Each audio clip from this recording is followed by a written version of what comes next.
Bom dia, boa tarde, boa noite. Seja muito bem-vinda e muito bem-vindo a mais um episódio do Prototipando. Esse podcast ele tem um objetivo muito simples: prototipar ideias, conceitos, propósitos, o que mais for necessário prototipar para a gente conseguir colocar a inovação realmente no nosso mundo e causar o impacto que a gente deseja causar. Hoje eu falei com a Sheila Campos. Foi uma conversa super interessante. Bom, deixa eu primeiro apresentar a Sheila, claro. Ela é Innovation Manager na BRF, ela participa de frentes de desenvolvimento tecnológico, parcerias externas, projetos e lançamento de novos produtos, sendo que o último deles, inclusive, foi a linha de orgânicos da Sadia e Plant-Based. A conversa com a Sheila hoje, ela foi muito interessante, gente, no sentido de dar para a gente um radar, um panorama de como que a inovação ela realmente acontece frente a esse tema tão gritante, tão urgente e tão básico que é a alimentação. Então, a gente conversou um pouquinho sobre tendências de futuro, o papel das organizações, das pessoas sobre esse tema e principalmente o papel delas frente a tudo que nesse tema existe de escassez, né? A fome, o desperdício. E como que a gente pode pensar e criar boas ideias para ajudar a gente a ter um cenário um pouquinho mais desejável sobre esses temas, coisa que é muito sensível, muito gritante. Então, a gente conversou um pouquinho sobre isso. Gente, sem mais delongas, vamos com a Sheila Campos. 1, 2, 3, prototipando. Sheila, muito prazer e muito obrigado por topar fazer esse bate-papo com a gente. Bom dia, Pedro. O prazer é todo meu. É uma alegria estar aqui, né? Como eu sou uma profissional aí da área de inovação, trabalho hoje na BRF. Vai ser muito legal trocar essa ideia aqui com vocês sobre inovação, né, no mundo da alimentação. Você vai ver que eu vou usar bastante exemplo aí do que a gente faz hoje na nossa inovação lá na BRF. Tem bastante coisa acontecendo. Vamos começar por aí, Sheila. Eu estou bem interessado para saber como é que você gerenciar e tocar uma frente de inovação referente a algo tão básico, né, que é a alimentação, que é algo tão, enfim, mínimo, né, para a gente sobreviver. Como é que é isso? Então, é muito louco, né, Pedro? Porque o alimento realmente ele parece ser tão básico e tão simples, né? Só que ele é de fato quando a gente, por exemplo, tem uma horta na nossa casa, né? A gente vê que a complexidade está na natureza, nesse segredo milagroso que é sair de uma semente para um alimento, né? E tá ali, pronto. Você pega, planta o seu tomate, pega e parece realmente ser muito simples. Só que quando a gente compra um produto no supermercado, a gente não tem noção o tamanho da complexidade e do que existe por detrás daquele produto, né? Da história que ele carrega. Então, é aquilo, parece simples e deveria ser, mas não é, né? Então, é algo super bacana da gente conversar, porque é muito importante o consumidor estar cada vez mais conscientizado, né, do que é essa história que existe por detrás de cada alimento que está nas gôndolas dos supermercados hoje. Dá um exemplo, Sheila, dessa complexidade. Eu entendo quando você fala assim, uma coisa é o alimento na nossa horta, né? Outra coisa é, por exemplo, a escala de produção para conseguir entregar alimentos para não sei quantas milhões de pessoas, né? Como é que é essa complexidade nesse segundo cenário, né? Exatamente. Então, na verdade, você tem a complexidade em si do próprio alimento, por exemplo, você pega um biscoito, né, na gôndola do supermercado. Para você produzir ele, né, você teve toda uma produção fabril, né, e você, além de ter, você teve toda uma produção de grãos daquele produto, daquele biscoito, para gerar aquele, e você tem uma lista de ingredientes imensa, onde você tem ciclos de vida que vão além daquele próprio biscoito, os ciclos de vida dos ingredientes que compõem aquele produto, né? Então, isso Sim. é a complexidade, né? Vai além do próprio produto para os ingredientes que compõem ele. Então, e o que é essa complexidade? Você tem desde tudo vem do solo, né? De alguma forma, vem da natureza ali, e você tem todo um processo de uso de água, de emissão de gases de efeito estufa, de impactos diversos aí, quando a gente fala de questões ambientais, tem questões sociais envolvidas também. Então, você tem diversas complexidades nesse sentido, sem contar o gasto financeiro, né, que existe com tudo e com todas essas etapas, né, com transporte, com tudo mais, com pagamento de pessoas, de serviços, né? Então, realmente é muito aí que mora essa complexidade, né? Nessa história, de Sim. fato, que cada produto carrega, que a gente chama de ciclo de vida, né? Que a gente Uhum. chama de ciclo de vida. E hoje, Sheila, você olha para a inovação só no produto final, realmente, da empresa, ou você olha para inovações meio, inovações de processo, de serviço, enfim, como é que é isso dentro da BRF hoje? Não, na BRF a gente olha para a inovação de ponta a ponta, assim, né? Tá em tudo, né? Por Tá. exemplo, você tem num produto final, como por exemplo os frangos orgânicos que a gente lançou no ano passado, você tem a caixinha, né? Que foi muito inovadora, né? Nesse universo de frango in natura, que sempre aquela bandeja congelada, né? Escorregando na mão, aquela coisa, e a gente trouxe um cartuchinho.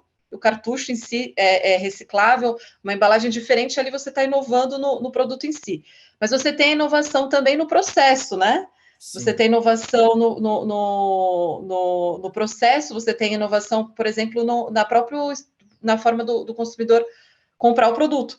A BRF também lançou recentemente o Mercado em Casa, né? Lançou também no ano passado, que a pessoa consegue comprar todos os produtos da BRF aí de uma forma super bacana através desse site do Mercado em Casa. Então, ele realmente atravessa todas as etapas, né, desse ciclo de vida do alimento, né?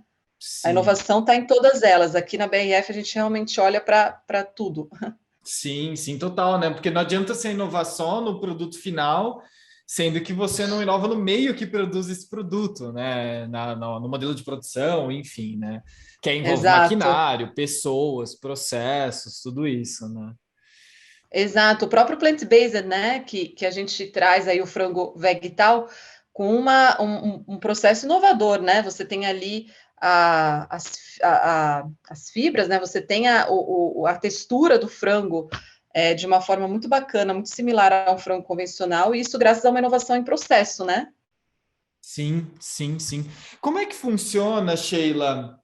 E até onde você puder ir, claro, mas como é que funciona o processo de inovação de vocês? Assim, desde a identificação de uma oportunidade, entendimento, enfim, cocriação, como é que funciona esse processo? Primeiro de tudo, o processo de inovação, ele precisa estar antenado nas tendências, né? E as tendências, né, no universo de alimentos, elas estão atreladas a atitudes sociais, né, aos drivers sociais que a gente chama. Então, esse cenário macroeconômicos, cenários macroeconômicos que acabam como consequência aí interferindo nos aspectos sociais, onde você tem diversas questões envolvidas, né? Você tem desde novas famílias, você tem a preocupação com a imagem, você tem a digitalização, então você tem vários drives sociais que vão gerando tendências nesse universo de alimentos, né? Então, uma vida mais agitada, mais rápida, tudo muito mais velocidade, você precisa ter alimentos mais práticos no seu dia a dia, mas ao mesmo tempo você tem a naturalidade, então vem tudo, e tudo com E, né? Não é mais ou não, é tudo interligado, né? Tudo formando aí uma cadeia aí de oportunidades, né? Que a gente mapeia para aí, então, começar a construir conceitos, né, de possíveis novos produtos e levar essas ideias, né, para o consumidor analisar, a gente ver se de fato é o que o consumidor busca, o que o consumidor espera, porque precisa ter essa troca, né? Não adianta a gente só colocar o que está nas nossas intenções, precisa estar muito ligado, principalmente precisa estar conectado com essa demanda do consumidor, né? Para a gente colocar o Sim. produto na hora certa. Muitas vezes a gente vê tendências de novos produtos e acaba construindo conceitos fantásticos, mas que ainda não é o momento deles serem lançados, né? Ainda o consumidor ainda não consegue compreender aquilo, ainda não chegou nessa fase. Aí, às vezes, você espera um ano, putz, aí vem o momento certo de lançar aquele produto. Sim, sim. Eu estava conversando até no Prototipando, no episódio passado, com o Rufino, ele é sócio de uma empresa que cria IoT, né? Cria soluções em IoT. E aí eu estava falando com ele, falei, nossa, o QR Code, ele já existe há tanto tempo, mas a gente só está conseguindo se habituar a usar agora, né? Exatamente. Eu tô na inovação desde 2015, né? Quantos conceitos a gente fez e quanto que a gente discutiu lá atrás do QR Code e o quanto que a gente ouviu que, isso aí não vingou, isso aí não pegou, não rola tal. Putz, quem diria que em 2021 ia estar sendo tão usado, né? Sim, sim, sim, uma loucura. É. Falando sobre tendências, Sheila, eu queria entrar num ponto que você já tocou, que é o plant-based. É, você diria que o plant-based ele é uma tendência de futuro, ele já é o presente, é uma coisa que tem muitas oportunidades no hoje para a gente atuar. Como é que você olha para isso? Então, o plant-based, Pedro, eu colocaria ele num bloco maior que é o de proteínas alternativas, né? Se a gente colocar o plant-based sozinho e olhar para o futuro, talvez ele vai ser muito pequeno perto do que serão as proteínas alternativas. O que isso significa? Sim, com certeza o plant-based vai crescer muito ainda, né? Basta a gente, aqui no Brasil, a gente tem esse lado bom aí da gente estar, quando a gente fala desse business de inovação, a gente, olhando para os países mais desenvolvidos, a gente já vê um pouco do futuro, né? Sim, Então, a gente sabe que o plant-based vai crescer muito ainda. Agora, uma coisa que vai vir revolucionar e que faz parte desse bloco de proteínas alternativas é a carne cultivada. Então, não necessariamente o consumidor vai deixar de comer a carne. Ele vai continuar comendo, só que de formas diferentes, né? Vai ter a forma do plant-based, com texturas diferenciadas, e vai ter a forma da carne cultivada, que vai ser uma nova. Não sei se você já ouviu falar da carne cultivada. não, eu estou super interessado em saber o que é isso. Até mesmo a BRF divulgou no começo do ano, no começo de março desse ano, que ela vai ser a primeira empresa a comercializar carne cultivada no Brasil até 2024. O que é a carne cultivada? Ela é uma forma de você obter a carne animal de fato, você não está fazendo ela à base de plantas, você está fazendo ela com a célula animal, só que num ambiente propício, de uma forma que você não precisa abater o animal. Você pega só a célula dele e ela vai crescer nesse ambiente propício e vai te dar aí um bife de bovino, um bife suíno, uma carne de frango, enfim, o animal que você escolher, ela vai te dar esse produto, só que sem ter tido um abate de um animal, sem ter tido todo o uso de água, sem ter tido todas as emissões de carbono que hoje um sistema convencional acaba tendo. Caraca, Sheila, que loucura! Carne cultivada Gente. é o Mas, futuro. mas, Sheila, isso, assim, eu fico pensando no impacto em cadeia, né? Então, isso naturalmente desaceleraria muito o processo pecuário, né? Porque, enfim, você não precisa mais nascer tanto bezerrinho, boizinho, não sei nem como faz. Eu sou vegetariano, Sheila, então eu não sei, nem sei o que é isso. Mas precisaria desacelerar muito essa cadeia, né? Sim, total. Não, é uma revolução, é uma grande transformação. Por isso, eu acho que a gente está vivendo um momento muito legal, né? Assim, infelizmente, né? Assim, não era nem para a gente estar vivendo esse momento, mas que bom que ele existe, que é o momento de recuperação mesmo do planeta, né? Assim, e essa é uma forma da gente realmente eliminar aí etapas de impacto devastadoras aí que existem hoje nessas produções, né? Principalmente nas produções bovinas.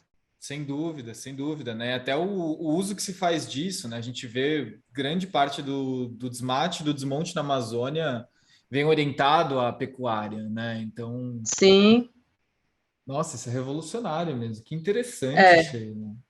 É muito Uau! novo ainda, tá? Mas eu acho que assim, em breve aí, até o ano que vem, os consumidores já vão começar a entender melhor o que significa. Inclusive você, por exemplo, vegetariano, como é que vai ser isso para um vegetariano, para um vegano, para um público em geral? Então, assim, é uma coisa muito nova, faz parte realmente dessa transformação aí planetária, né? Para um planeta de menor impacto. Sem dúvida, né? Focado a iniciativas regenerativas, né? Entendo totalmente Isso. isso. Que interessante. Uma coisa que me chama muita atenção, Sheila, e aí eu não sei o quanto que você se envolve com esse tipo de discussão, mas é a relação entre desperdício e produção em massa, né? elas estão totalmente conectadas, né? E eu vejo uma oportunidade gigante, é claro que eu não sei como, porque eu não sou um especialista em alimentação, de inovar nesse lugar, né? Em que a gente desperdiça menos com o mesmo pique de produção, né? Isso está no teu radar? Isso te influencia de alguma forma, Sheila? O desperdício de alimentos para mim, um dos maiores, é o maior problema que a gente tem hoje no planeta, porque ele envolve desde a fome, que é o principal, né? Assim, um ser humano que não se alimenta vai ser o quê? Né? Não consegue sobreviver, né? Então, ele vai desde a fome até impactos que você gera sem necessidade. E hoje, quando a gente fala que 1/3 dos alimentos no planeta são desperdiçados, imagina que 1/3 dessa história que existe em cada produto é em vão. Imagina você Nossa, ter sim. usado água, emissões. Então, assim, é muito grave mesmo o desperdício de alimentos. Isso está no radar da BRF, com certeza. Existe uma plataforma que chama Eco, que se colocar um Google ali, encontra facilmente, que é uma plataforma para ajudar a educar o consumidor nesse sentido, sabe? Com dicas de como que você pode planejar suas compras para não gerar esse desperdício. Porque no fim do dia tá muito, né? O consumidor não tem noção do poder que ele tem, né? Nós, consumidores, né? Temos muito poder nas nossas mãos, então às vezes a gente fica colocando muito nas empresas e tal, mas o que a gente pode fazer? O quanto que nós estamos desperdiçando no nosso dia a dia? Quanto que a gente compra de frutas e legumes que ficam ali e acabam não sendo. Então, o Eco vem para ajudar nesse planejamento, sabe, dos alimentos e de uma forma super bacana aí para ajudar a incentivar aí a conscientização sobre desperdício. Mas está muito nisso, e claro que em toda a cadeia, né? Então você vai andando de trás para frente aí, tem o ponto do consumidor, com certeza, mas você vai em lojas, né, em pontos de venda, em supermercado, e o supermercado às vezes falha aí na gestão e acaba desperdiçando alimento no próprio supermercado, porque o freezer ficou desligado à noite, acabou estragando o produto que estava congelado. Então, assim, e aí você vai andando para trás, você vai encontrando outras causas, né? Aí, transporte, né? O produto acaba caindo, a própria gestão da empresa de vendas, né? De colocar os produtos que a gente chama de first in, first out, né? O FIFO, aí a gente colocar os produtos que estão mais para vencer na frente, para não deixar realmente produtos vencerem antes de saírem, né? Para vendas. Então, toda a cadeia tem o seu papel, cada etapa tem o seu papel para evitar essas perdas que são, assim, realmente são para mim é o maior problema, porque realmente envolve, inclusive, o econômico, né, que eu não comentei aqui, Claro. que, de fato, imagina 1/3 dessa grana jogada no lixo, sabe? Você realmente rasgar dinheiro, né? Então, assim, é um ponto que começa aí, inclusive, de interesse, acho que para as empresas, e deveria ser esse, em primeiro lugar, né? Putz, estamos rasgando dinheiro. Não, vamos olhar para isso aqui, cada etapa com carinho, para não acontecer perda e não gerar nenhum impacto em nenhum sentido, né? Em qual etapa da cadeia, Sheila, da cadeia completa, né? Desde a produção até o consumo, em qual etapa da cadeia você vê que esse debate ele está mais avançado, né? Onde ele conseguiu se desenvolver mais, entregar mais soluções? Do desperdício de É, alimentos? é.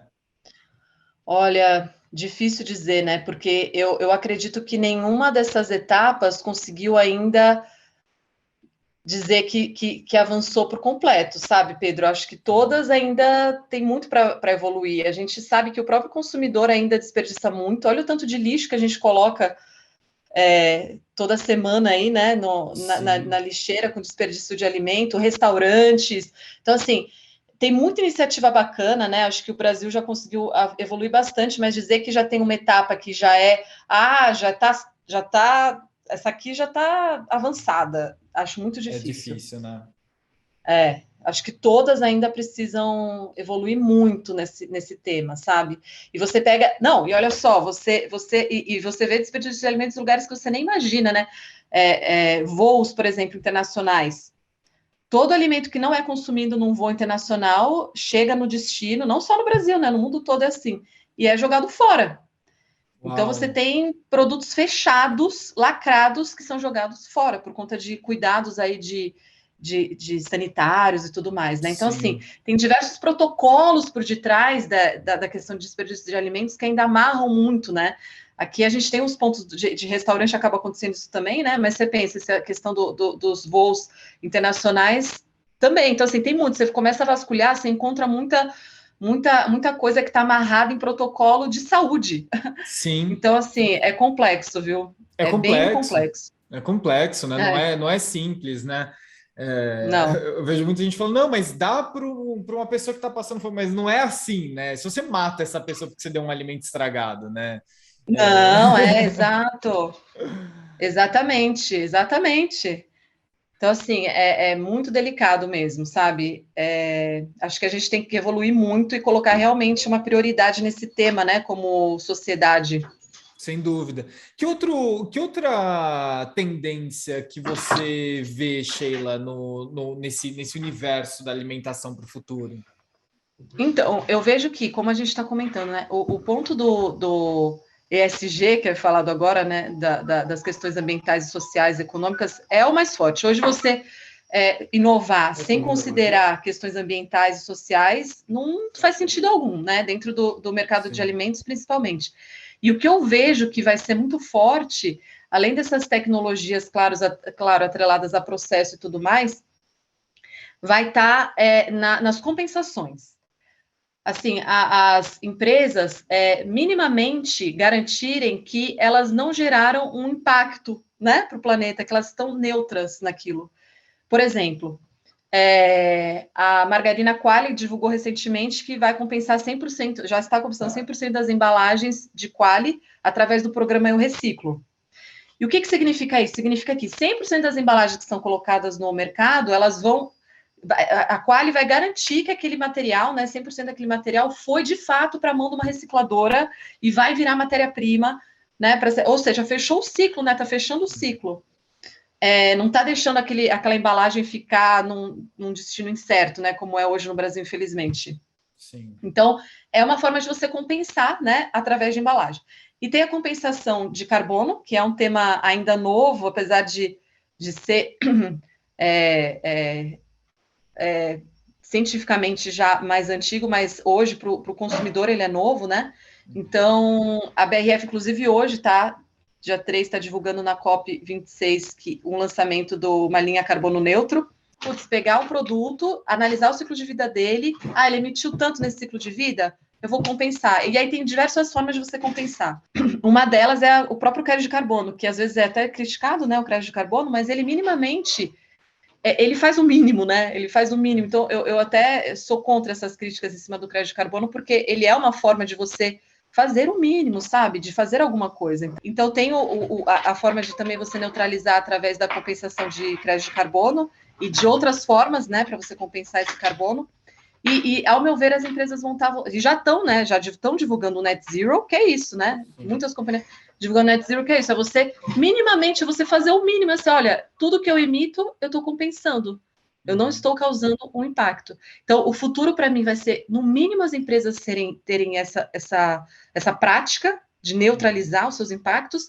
E o plus, o diferencial, vai estar naquelas que, além de neutralizarem, também fazem mais do que neutralizar, que é o carbono negativo, por exemplo, né? Que você vai lá e, não, além de eu estar neutralizando, eu ainda estou plantando tanto que aí sim você começa a fazer algo a mais, né? Do que o básico. Então, eu acredito que é isso. Assim, infelizmente, mas a notícia é boa, as empresas vão estar fazendo o mínimo, vão estar fazendo o básico, né? Sem dúvida. Qual que seria o... A gente está falando do mínimo, e aí eu quero ir para uma conversa um pouco mais sonhadora, assim. Qual que seria o máximo, Sheila? Até onde você acha que dá para ir? Assim, pode a nível de loucura aqui, tá? Eu acho que esse máximo é isso, é você começar a fazer além, né? Realmente começar a fazer além.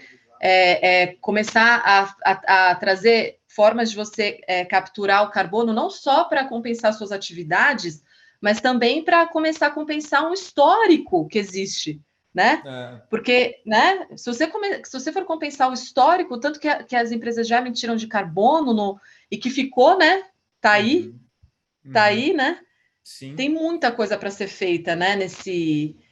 E aí, ao meu ver, é investir na inovação, em tecnologias para realmente buscar essa regeneração, né? Sim. Que a nossa geração e as gerações que passaram foram deixando e que agora a gente precisa recuperar de fato, né? Eu entendo, Sheila, que eu falo muito disso com minha companheira, eu falo assim, e eu não sei se eu concordo muito com a minha fala, tá? Mas eu queria explorá-la junto com você. Eu vejo que a geração Y e Z, principalmente, elas têm que fazer uma escolha do quanto elas estão dispostas a regenerar o planeta, né? Porque eu não vejo que é mais uma opção se a gente tem que fazer ou não tem que fazer, mas o quão disposto a gente está para tomar ações de fato para fazer com que isso aconteça, né? Porque infelizmente assim já está ruim, né? É, E só tende a piorar se a gente não começar isso para ontem, né? é. Então, eu fico pensando um pouco nisso, sabe? Sobre o quanto que a gente não, assim, não tem que escolher. A nossa escolha está na magnitude, na intensidade de ações para isso, para a gente deixar o terreno mais fértil ou menos fértil para quem vai chegar depois, né? E isso tudo pautado numa filosofia de que ainda acredita de que a Terra ela é o nosso lugar, né? Porque tem um pouco disso também, né, Sheila? Acho que você deve ver muito disso de que muitas ações elas estão pautadas em princípios ou em filosofias que já não acreditam mais que a Terra é o nosso lugar, né? E aí, enfim, Então, isso pauta explorações espaciais a nível de tentar colonizar outros lugares. E aí eu falo, putz, ninguém entendeu nada, porque nem a colonização aqui deu certo. Então, nossa, exato. Olha, e o dinheiro que vai nisso, né? Que poderia estar indo na regeneração do próprio planeta. Mas eu acredito que são desvios, tá? Que acontecem mesmo, né? A gente, num planeta democrático, são desvios aí de filosofias, mas que não adianta, né? Na prática, a gente vai precisar resolver a situação do planeta Terra, que sem hoje é dúvida. o único que na prática a gente tem como habitar, né? Ontem mesmo eu estava vendo, falando nisso com meu marido aqui, uma matéria sobre Marte, né? E o quanto que hoje em Marte, por exemplo, grande parte da atmosfera é de CO2. Então, assim, um plano seria, vamos plantar árvores em Marte, né? Para tentar ver se absorve esse CO2. Mas, gente, então por que não planta aqui no planeta Terra, né? Começando por Sim. aqui. Então, assim, imagina que viagem você começar a fazer ações para outro planeta. Não faz sentido algum, né? Então, realmente, na prática, a gente não vai ter como fugir, não. Vamos ter que resolver a bucha que ficou aqui, né? Total, total. Porque, assim, ainda É, mais Marte é feio, gente. Assim, quanta coisa sim, bonita não tem tem. aqui, né? Não, não, de fato, a gente é presenteado, né, com esse planeta. E assim, eu tenho muita esperança e boto muita fé nas novas gerações, sabe? Eu acredito que sempre vão ter algumas filosofias que desviam um pouco, né? Trazem um pouco saem do foco, mas no geral, eu acredito que grande parte da população vai estar voltada para essa causa, né? Sim, sem dúvida. Eu concordo com você. Eu também acho que são desvios e desvios se combate debatendo, né? Eu acho que esse é para a gente chegar no que é mais, o que faz sentido, né? No final das contas, né? Exatamente. É, E é muito simples, é assim, hoje, tá, vai lá morar hoje em algum outro lugar? Tem outro lugar para morar? Não tem. Temos o planeta Terra e olhe lá, né? Então, assim, é o que nos resta mesmo é resolver a situação, né? Não sim, adianta ignorar, né? Não adianta ignorar, assim, e aceitar. A gente não pode aceitar, gente, não pode aceitar. O problema do plástico, por exemplo, né, que está mais do que nítido, acredito, para grande parte da população aí, mas é aquilo, infelizmente, no Brasil ainda, ontem mesmo eu estava voltando de viagem, e eu estava refletindo isso também com meu marido, que é engenheiro ambiental também. A gente, o carro da frente vai e joga uma latinha para fora na estrada. Aí você fala, gente, em que ponto estamos ainda, onde ainda existem pessoas que jogam lixo para fora do carro? Tipo, é nível básico esse, entendeu? Então, assim, realmente. E a gente vai fazer o quê? Temos que aceitar que ainda está nesse nível e tentar ajudar a conscientizar, né? Uh, e ter muita paciência e resiliência nesse tema, né? sem dúvida, sem dúvida. Haja paciência, hein, Sheila? É, Ave Maria, nossa, quando eu vejo isso acontecer, eu fico. Eu fiquei incrédulo. Mas tem Não, eu que. fiquei impressionada, assim, realmente você fala, gente, em que planeta essa pessoa tá, sabe? É, e ainda tem muita gente, né, que ainda não está conscientizada, e é o nosso papel, né, como sociedade aí, conforme cada um vai se conscientizando, tentar ao máximo é, colocar isso, né, assim, a gente tentar ir aos poucos e da melhor forma tentar conscientizar o nosso próximo, né? Sem dúvida. E a gente falou muito sobre a conscientização das pessoas, né, da sociedade civil como um todo, né, Sheila? Como é que você vê as empresas se posicionando, ou até melhor, assim, qual que seria o papel das empresas? E aí vamos falar do seu setor, que é do ramo de alimentação, para esse futuro que a gente quer viver. Então, acho que é através de fato dessas ações que trazem a transformação, né? O exemplo da embalagem de Qualy, por exemplo. Imagina que margarina é consumida por grande parte da população, né? Tem um consumo gigantesco aí no Brasil, e a gente hoje está em grande parte, né? Mais de 98% dos lares, depois eu posso te confirmar esse dado, mas se não me engano é 98% dos lares, né? De penetração. E você imagina que grande parte desses lares ainda nunca ouviram falar do que é uma compensação de embalagem. De repente, vê lá no seu potinho de margarina o tema. Então, transformando, de fato, essas marcas começam a conscientizar, né? Então, o caminho realmente está em fazer e o consumidor ir entendendo aos poucos o porquê que aquilo, esse é e entender aquilo como um novo padrão, né? Sim. Então, eu acho que está muito de fato, a partir do momento que as companhias começam, as grandes corporações aí começam a realizar, o consumidor começa a absorver. Porque enquanto não faz, não adianta falar, né? Sim, sem dúvida, sem dúvida. E por último, Sheila, eu queria ir para o terceiro, na verdade, para o primeiro nível, né? Qual que é o papel das instituições governamentais em relação a esse futuro, na tua visão? Porque a gente falou da sociedade civil, falamos das empresas, mas e o primeiro setor, né? E o governo? Qual que é o papel para que a gente consiga construir um futuro que a gente quer?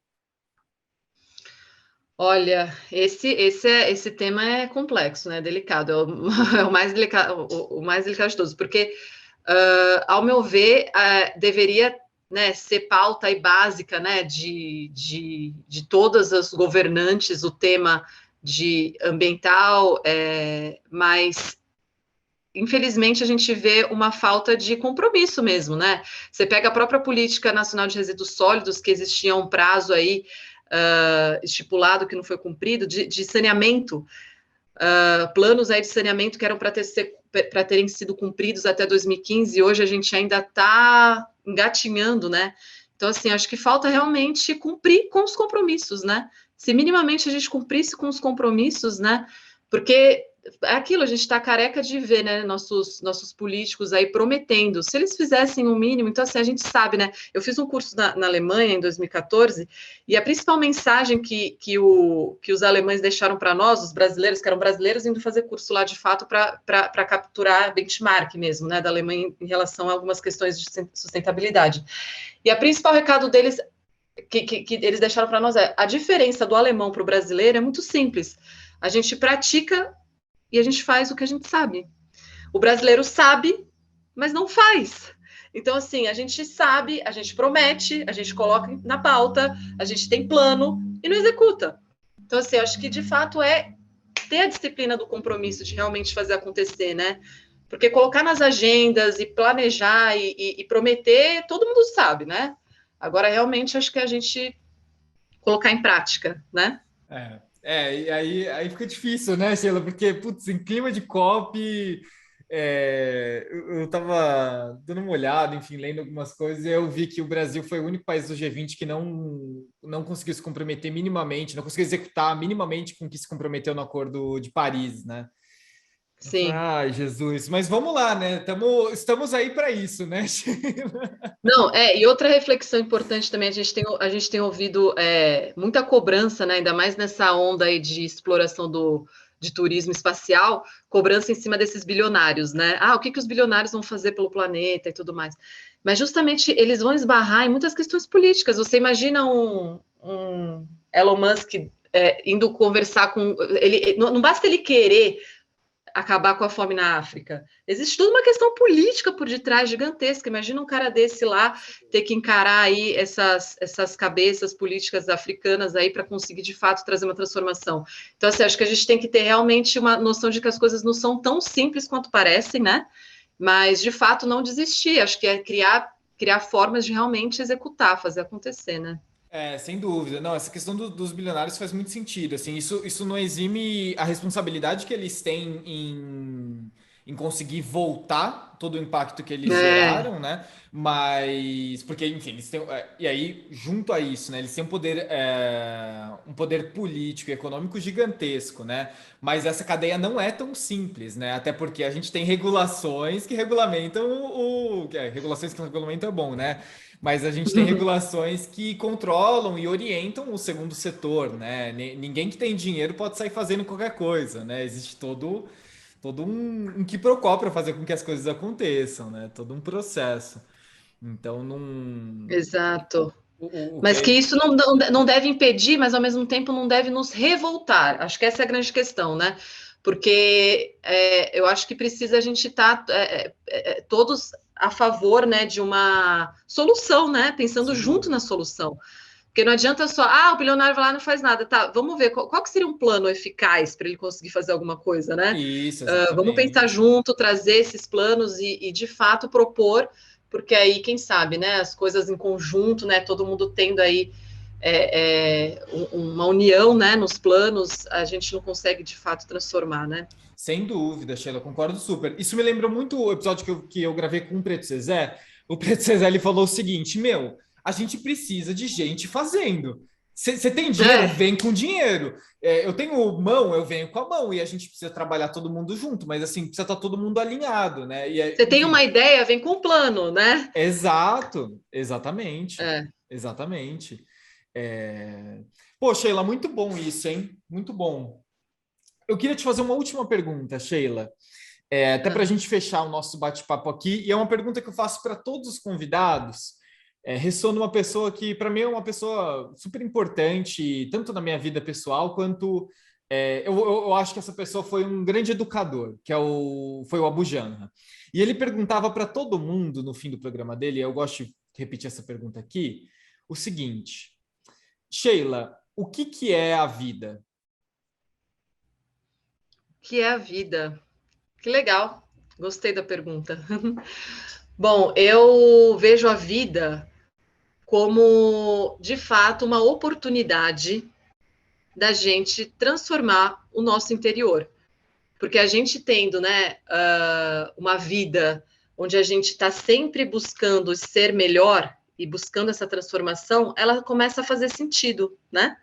Uma vida em que a gente está a vida, onde a gente está satisfeito 100% com o que nós somos, é uma vida estagnada, né? Então, assim, é uma vida parada. Então, para mim, a vida é isso, é uma oportunidade da gente se transformar e, consequentemente, transformar vidas ao nosso redor, né? Já que Sim. todas estão muito interligadas. Show. Gostei, Sheila, gostei. Sheila, eu queria te agradecer demais pelo bate-papo hoje, foi muito bacana. Eu queria também que você falasse, provavelmente alguém que está ouvindo aqui deve ter pirado nas coisas que você trouxe, e caso alguém queira entrar em contato contigo, saber mais sobre você, saber mais sobre o seu trabalho na BRF, saber o trabalho de inovação da BRF, como é que as pessoas te encontram o trabalho que você está fazendo? Olha, eu vou passar o de praxe, né? Que é o LinkedIn mesmo. Eu estou lá no LinkedIn, Sheila Campos Montanari. E se quiser me procurar, pode mandar uma mensagem por lá, que eu tento, dentro do possível, aí responder. Eu estou 8 meses de gravidez, então talvez eu demore um pouco. Uau! Que demais, Sheila! É, Que demais. mas a gente faz coisa online e acaba nem vendo, né? As pessoas nem vê que tem um barrigão aqui por trás. Mas vou fazer de tudo aí para responder se alguém tiver alguma dúvida, alguma curiosidade, estou à disposição, viu? Muito bem, pessoal. Essa foi a nossa conversa hoje entre eu e Sheila. Espero que você tenha gostado, espero que tenha feito sentido para você. E também, se não fez sentido, não tem problema. A gente continua amigo mesmo assim. É, eu falei sobre isso, né, durante o episódio, mas a nossa conversa me lembrou muito a conversa com o Preto Zezé. Eu acho legal, você que está ouvindo e está interessado em continuar a ouvir o nosso podcast, e se você ainda não ouviu, claro, dá uma olhada no episódio com o Preto Zezé. A gente falou muito sobre isso, a gente falou muito sobre qual que é o nosso papel a partir de agora, frente a esses desafios que a gente tem, que são desafios emergentes, urgentes e complexos pra caramba. Então, recomendo dar uma olhada no episódio com o Preto Zezé. E no mais, gente, é isso. Um abraço para vocês e a gente se vê no próximo Prototipando. Tchau, tchau.